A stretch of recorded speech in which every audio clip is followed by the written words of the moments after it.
Magandang hapon po sa lahat ng mga kababayan at mga kapatid.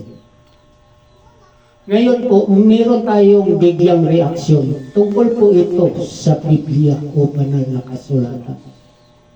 Dahil po, kung pansinin natin ngayong panahon, lalong dumadami ang reliyon. Nasa 45,000 na po. Kung ganon, bakit ito nagkaganito? Dahil ba po na itong banal na kasulatan maunawaan kung mabasa mo ito, lalo na po sa mga taong mataas na po ang inabot sa pag-aral, mga degree holder.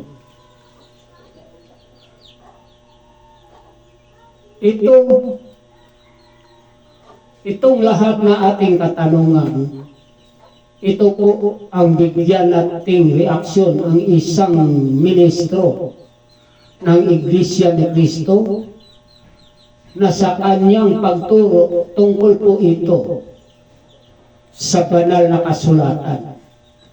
Kung ito maunawaan ba sa lahat ng marunong na magbasa? Pakinggan po natin ito. Ang Diyos. Kasi po, inaakala ng iba, ang Biblia, banal na kasulatan, parang karaniwang aklat lang na nabibili kung saan, pagkatapos po, pwede mong basahin, dire-diretso sa sarili mo, maunawaan mo. Ano po ba ang katangian at kaibahan ng Biblia, mga salita ng Diyos na nakasulat sa Biblia? Mabuti liwanagin po muna natin yan. Sa Roma 16:25 po.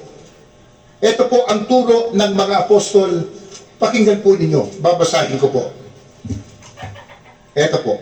At ngayon sa Kanya, na makapangyarihan, na sa inyo'y makapagpapatibay ayon sa aking ebanghelyo at sa pangangaral ni Hesukristo ayon sa pahayag ng hiwaga na natago sa katahimikan ng panahong walang hanggan. Ang salita ng Diyos, yun din po ang ebanghelyo. Kung ganun po, ang banal na kasulatan, hindi ito maunawaan nino man, kahit pa po sa mga taong mataas ang pinag-aralan. Bakit po? May lihim po ito na itinatago sa hiwaga. Na itong lihim na to hanggang sa panahon na walang hanggan. Ito siguro ang dahilan kung bakit dumami ang reliyon.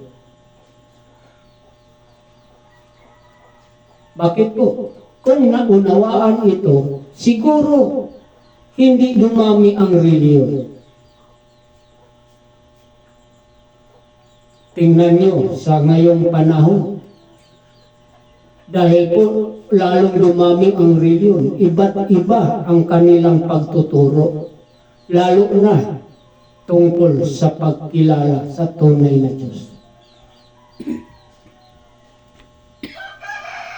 Kung ganun po, itong lihim sa banal na kasulatan, wala ba pong mga taong binigyan ng pag-unawa?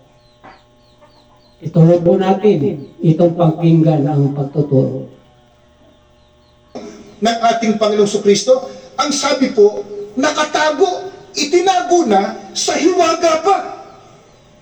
Kaya hindi po ito pangkaraniwang aklat na basahin mo lang sa sarili mo, maiintindihan mo na. Ano po sabi ng Biblia? Sabi ng mga apostol, ang salita ng Diyos o ebanghelyo nakatago sa hiwaga, inilihim sa hiwaga. Paano mo maiintindihan? Paano mo mauunawa? Nakalihim pala sa hiwaga. Biblia rin po sasagot. Marcos 4:11. Tuloy po natin sa talatang 12. Ganito po ang turo ng ating Panginoong Kristo. At sinabi na sa kanila, sa inyo ay ipinagkaloob ang makaalam ng hiwaga ng kaharian ng Diyos. Datapot sa kanilang mga nanga sa labas, ang lahat ng mga bagay ay ginagawa sa pamamagitan ng mga talinghaga, upang kung magsitingin sila'y mga kakita at huwag mamalas, at kung mga kinig sila'y mga karinig at huwag mga kaunawa, baka sakaling sila'y mga balik loob at patawarin sila. Nakalihim pala sa hiwaga ang salita ng Diyos na nakasulat sa Biblia. Paano? Kung ganun, meron pong mga tao na binigyan ng pag-unawa. Kung ganun po, yun ang dahilan kung bakit po dumami ang relihiyon. Dahil po, hindi sila ang binigyan ng pag-unawa. At tuloy natin itong pakinggan po, sino itong mga taong binigyan ng pag-unawa. Po ito mauunawa ng tao. Ang sabi po, ipinagkaloob sa kanila ang makaalam ng hiwaga. Ipinagkakaloob po. Pero kanino po ipinagkakaloob? Kanino po ipinagkakatiwala yung pagkaalam ng salita ng Diyos na nakalihim sa hiwaga? Ikalawang Korinto po, 5:18. Ituloy po natin sa talatang 20. Ganito po ang pahayag ng mga apostol. Pakinggan niyo. Datapot ang lahat ng mga bagay ay pawang sa Diyos, na pinakipagkasundo tayo sa Kanya rin sa pamamagitan ni Kristo, at ibinigay sa amin ang ministeryo sa pagkakasundo, sa makatwid bagay na ang Diyos kay Kristo ay pinakipagkasundo ang sanlibutan sa Kanya rin, na hindi ibinibilang sa kanila ang kanilang mga kasalanan, at ipinagkatiwala sa amin ang salita ng pagkakasundo.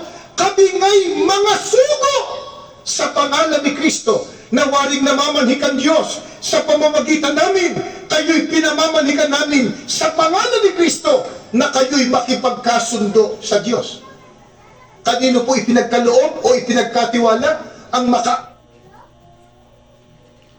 Yan po, narinig po natin kung sino ang binigyan ng pag-unawa na makaunawa sa banal na kasulatan. Ang turo po ng isang ministro, yung isinugo, sila po ang may karapatan, sila po ang makaunawa sa banal na kasulatan. Kung ganun po, di ba pwede po ito ituro sa mga taong mataas ang inabot sa pag-aaral? Pwede po maituro ito kahit nino man, kahit marunong lang magbasa, pwede po ituro. Pero ang ituro po, hindi iyon ang hindi iyon ang hiwagang nakasulat sa banal na kasulatan. Hindi iyon maituro na tama. Hindi po maituro na ayon sa nakasulat sa banal na kasulatan. Kung ganun po, itong mga tao na binanggit dito, yun pong mga sugo lang. Yung isinusugo, sila lang po ang may karapatang magturo sa tunay na pagturo. Maituro ito, nino man, pero hindi po tunay na pagturo ang kanilang maituro. Yun po ang dahilan kung bakit dumami ang reliyon ngayon. Bakit po? Kung naunawaan nila, sila po ang mga tinutukoy na binigyan ng pag-unawa, siguro hindi dumami ang reliyon. Bakit po? Ito, patuloy po natin itong pakinggan. alam ng salita ng Diyos na nakalihim sa hiwaga sa mga tunay na sugo ng Diyos? Ang nagsasalita dito si Apostol Pablo. Ano sabi niya? Ipinagkatiwala sa amin yung ministeryo at salita ng pagkakasundo. Alin po yung salita ng pagkakasundo? Yan din po ang aral ng Diyos. Bakit sinabing salita ng pagkakasundo? May dapat papagkasunduin. Sino? Ang tao at ang Diyos. Bakit? Nagkahiwalay bakit? Nang ang tao magkasala, nahiwalay sa Diyos. Ano kailangan? Ipakipagkasundo ang tao sa Diyos. Pero paano? May magtuturo ng salita ng pagkakasundo o salita ng Diyos na nakasulat sa Biblia. Sino magtuturo? Ipinagkatiwala sa amin, sabi po, ang salita ng pagkakasundo. Sino? Kami nga'y mga sugo sa pangalan ni Kristo. Kaya hindi po lahat, hindi kahit sino, hindi kumuha ka ng Biblia. Pwede na. Ay, hindi ho. Yung iba na bilanggulan, nagbasa ng Biblia sa bilangguan, paglabas, nangangaral na. Pwede ganon. Nakalihim sa hiwaga yan. Paano malalaman? Kaloob. Kanino? Sa mga tunay na sugo ng Diyos. Kaya, pag hindi po tunay na sugo ng Diyos, may karapatan bang mangaral ng salita ng Diyos? Roma 10:15 po. Pakinggan po ninyo. At paano silang magsisipangaral kung hindi sila mga sinugo? Tanong ni Apostol Pablo, naroon na sagot. Obvious ang sagot. Ano sa tanong ni Apostol Pablo? Paano silang mangangaral? Hindi naman sila sugo. Ano katupas? Pag hindi po sugo ng Panginoon Diyos, walang karapatang mangaral. Paano kung mangahas mangaral? Hindi naman pala sugo. Pag-aralan man ang pag-aralan, makakarating ba sa pagkaunawa ng katotohanan? Ikalawang Timoteo, Kapitulo 3, ang talata po ay 7, na laging nagsisipag-aral, lagi. At kailanpaman ay hindi nakararating sa pagkaalam ng katotohanan. Paano po kung hindi tunay na sugo ng Diyos? Kung ganun po, pwede itong pag-aralan.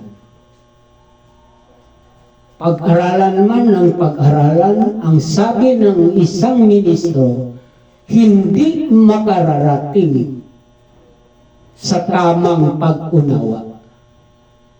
Kung ganun po, itong banal na kasulatan, yun lang pong sugo ang may karapatan na mangaral sa tunay na aral. Yun po ang dahilan dumami ang reliyon, hindi po tunay na aral ang kanilang naituro. Dahil po hindi sila ang sugo. Patuloy pa natin itong pakinggan. Kung mangahas mangaral, mangahas pag-aralan sa kanyang sarili, itong Biblia, makakarating ba siya sa pagkaalam ng katotohanan? Ang sabi ni Apostol Pablo, laging nag-aaral, ngunit kailanpaman, hindi nakarating sa pagkaalam ng katotohanan. Ano po katunayan? Mga kaibigan, mga kababayan at mga panauhin. Sa Biblia po, ang pangalan ng tunay na iglesia nakasulat po sa Biblia. Ano po? Binasa kanina, Roma 16:16, Gawa 20:28, Iglesia ni Cristo. Pero bakit nung mangaral, Iglesia Katolika? Saan mo mababasa yun? Anong kapitulo? Anong versikulo? Ang pangaral ng tunay na iglesia, Iglesia ni Cristo, nasa Biblia. Ba't yung mangaral, Protestante? Saan mo mababasa sa Biblia yung Protestante? Ba't yung mangaral, Baptista, Metodista, Episkopal, at kung ano-ano pa? Wala naman sa Biblia.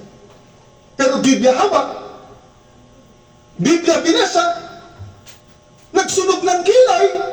Baka hindi lang pati kilay ang nasunog, pati bumbunan nasunog sa pag-aaral. Pero ba't nung magturo? Iba. Sabi ni Kristo, kaloob ang makaalam niya. Kanino? Sa mga sugo. Ano sabi ng Apostol Pablo na isa sa mga sugo ng Diyos? Paano ka mangangaral kung hindi ka sugo? Kung mag-aral man ng mag-aral, hindi makararating sa pagkaalam ng katotohanan. Ngayon, puntahan po natin, paano po kung magturo ang mga tunay na sugo ng Diyos? Ito po, sa unang Korinto, sa Kapitulo 2, ang talata po ay 13. Pakinggan po ninyo itong babasahin ko. Na ang mga bagay na ito ay atin namang sinasalita, hindi sa mga salitang itinuturo ng karunungan ng tao. Hindi dito pinag-uusapan yung dunong mo pang sarili, kung ano na pag-aralan mo, may doctoral degree ka ba, masteral degree, saan ka nagtapos, hindi yun. Ano sabi? Uulitin ko po, ng mga bagay na ito ay atin namang sinasalita, hindi sa mga salitang itinuturo ng karunungan ng tao, kundi sa itinuturo ng Espiritu na iniwawangis natin ang mga bagay na ayon sa Espiritu, sa mga pananalitang ayon sa Espiritu. Paano po kung magturo at mangaral ng salita ng Diyos? Ang mga tunay na sugo ng Diyos, hindi anyo sa karunungan ng tao, kundi sa pamamagitan ng turo ng Espiritu Santo. Paano yun? Iniwawangis ang mga bagay na ayon sa Espiritu, sa pananalitang ayon sa Espiritu. Iwinawangis. Ito po. Yung pagtuturo na binabanggit dito sa banal na kasulatan, dapat po nagkawangis.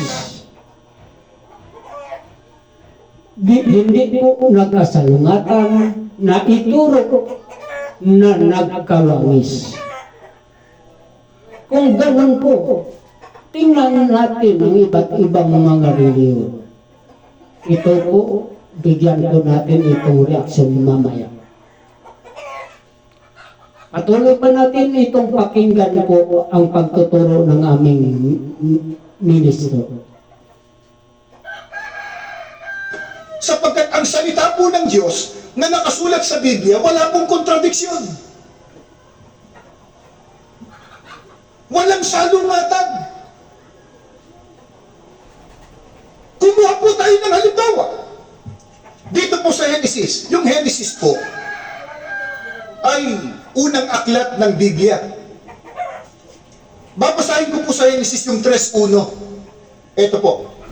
Ang ahas nga ay lalong tuso kaysa alinman sa mga hayop sa parang na nilikha ng Panginoong Diyos. At sinabi niya sa babae, tunay bang sinabi ng Diyos, huwag kayong kakain sa alinmang punong kahoy sa halamanan?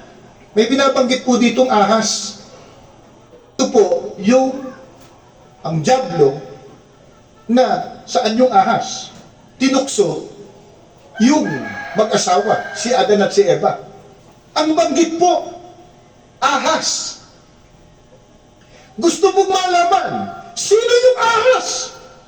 Pagka sinunod natin po, Ginoong Alfred, nagtanong, yung tanong po niyo na dapat tulad ng ibang tagapagturo, dire-diretso basa, sunod-sunod, tuloy-tuloy. Bakit sa amin? Palipat-lipat po ng talata. Kung susundin po natin dire-diretso, ang tanong po natin, sino yung ahas? Basahin natin sa 2. At sinabi ng babae sa ahas, wala po doon 3, datapot bunga na, wala po doon. Ahas, baka nasa 4, wala. 7, 6, wala. Buklatin natin na makapal, wala pa rin. 32, ahas. Nasaan yung ahas? Nandun pala sa huli. Pagkat sinunod po natin dire-diretso, sa linggo na tayo dito, hindi pa tayo tapos. Ang tanong natin, sino yung ahas? Alam po ito kung nasaan yung sagot. Yung huling aklat. Sa Apokalipsis po. Apokalipsis. Pakinggan po niyo sa 12. Ang talata ay 9. Sino ba itong ahas na ito? Ito. At inihagis ang malaking dragon. Ang matandang ahas. Ang tinatawag na Diablo at Satanas. Ang dumata sa buong sanglibutan. Nandun po sa huli. Yun po. Napakinggan niyo ang pagtuturo ng mga Iglesia ni Cristo. Kung tingnan niyo po itong binabasa, tungkol po ito sa ahas, nandun sa Genesis. Unang aklat po ng banal na kasulatan. Pero kung hanapin mo kung sino ang ahas, nandun po sa pinakahuling aklat ng banal na kasulatan. Kung ganun po, kung hindi kasugo, hindi mo ito makita, hindi mo ito maunawan, hindi mo ito maituro na magkawangis. Tingnan nyo, pinakamalayo ito. Unang aklat at huling aklat. Pero po ang pagtuturo nagkawangis, hindi nagkasalungatan, na ituro ito na hindi po kontradiksyon. Kung ganun po, itong banal na kasulatan, meron po itong hiwaga. Ito ang dahilan kung bakit po dumami ang mga reliyon. Ngayon po, nasa 45,000 na po ang reliyon. Napakadami na po. Ang lahat ng ito, ang ginagamit po, banal na kasulatan. Dahil po hindi nila naunawaan na ituro po nila ang iba't ibang pagturo na hindi na po nagkawangis.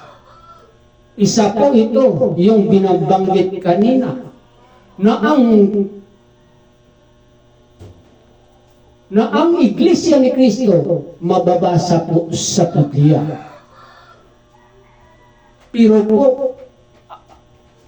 kung magtayo sila ng kanilang mga reliyon, iparehistro nila sa gobyerno, hindi po Iglesia ni Cristo. Bakit po? Hindi ito naunawaan ninuman. Dahil po ang banal na kasulatan, may lihim po ito na itinatago sa hiwaga sa panahon na walang hanggan. Hanggang dumating ang araw ng paghukom, itong mga tao na to na nagtayo ng kanilang mga reliyon, hindi ito makaunawa. Bakit po? Ang binigyan lang ng pag-unawa, ito lang mga sugo. Sila lang po. Ang unang sugo po, ang pinakadakilang sugo, iyon ang ating Panginoong Hesukristo. Mula sa Panginoon po, mayroon siyang inutusang isinugo yung mga apostol. Pagkatapos sa panahon sa mga apostol, dahil po sa pag-uusig sa Iglesia ni Cristo, lahat po pinatay. Wala na pong nalabis sa mga kaanib sa Iglesia ni Cristo. Kung ganun po, mayroon pang isang sugo na ito po ang nakasulat sa Apokalipsis 6:12 hanggang 7:1 hanggang 3.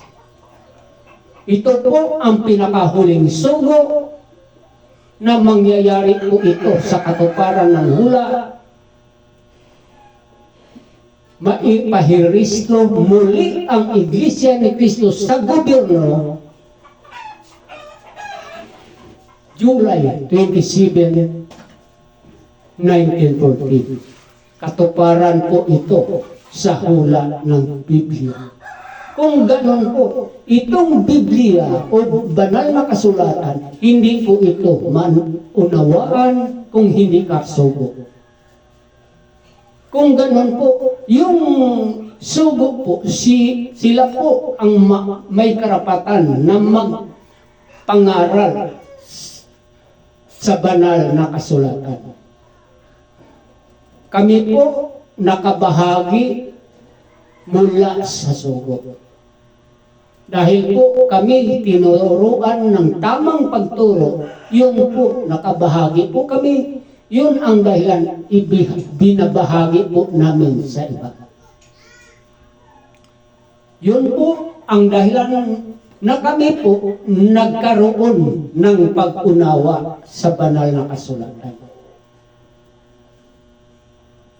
Yun po ang dahilan kung bakit dumami ang reliyon, kung bakit po iba-iba ang kanilang pagturo sa kanilang reliyon. Hanggang dito lang po. magandang hapon sa lahat.